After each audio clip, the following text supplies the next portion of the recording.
International Zoos Animal Captivity, created by Avery Shepard. According to the American Zoo and Aquarium Association, also known as the AZA, there are over 10,000 zoos worldwide. The U.S. alone has licensed 2,400 animal exhibitors. The AZA organization requires high standards of animal care, science, and conservation. Although these attributes are required, that does not mean they are always upheld. Animals should not be caged and held in an environment for human entertainment. They belong in the wild, their natural habitat.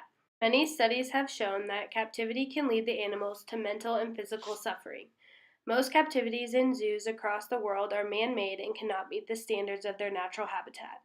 According to the Captive Animals Protection Society, otherwise known as CAPS, signs of distress include pacing and rocking back and forth repeatedly. Although zoos display their rescue efforts positively, removing animals from their natural habitats is damaging to conservation efforts.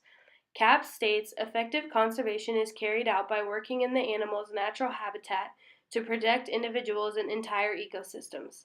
Instead of removing animals from the wild, there should be more attention focused on conservation work in the wild. The zoo's claim to protect species from extinction is a favored goal, but unfortunately zoo officials favor exotic animals that will bring publicity and make them money.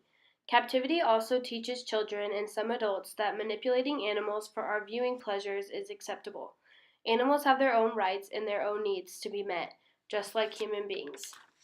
Unfortunately, the needs of these animals are not always met. A government zoo inspection report in 2010 said the animals were very crowded and there was no provision for individual feeding or sleeping areas. There was no visible environment enrichment. Some of the lions exhibited skin wounds and scars of various age, some fresh and some healed. Woburn Safari Park in the United Kingdom was keeping its lions locked in small enclosures for up to 18 hours a day. Tigers and lions have around 18,000 times less space in zoos than they would in the wild, and polar bears 1 million times less space. In correlation, lions spend 48% of their time pacing, a recognized sign of behavioral problems. 40% of lion cubs die before 1 month of age, and in the wild, the percentages drop down to 30%. The causes in the wild are also due to other factors that are not found in zoo habitats, such as predation.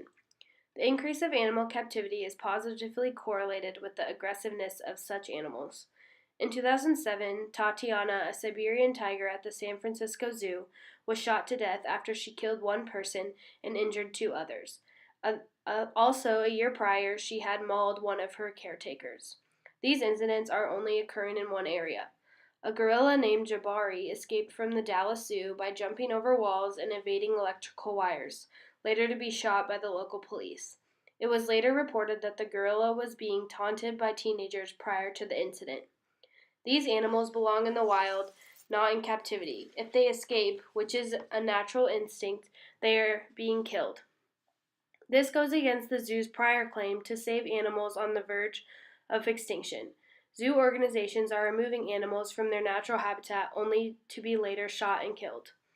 Zoos continue to capture animals from the wild to put them on public display.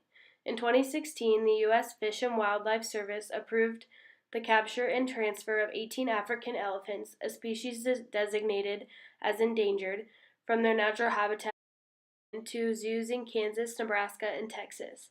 It was also reported that zoos have been pressuring the federal government to weaken the Endangered Species Act to make it easier for them to capture and import animals.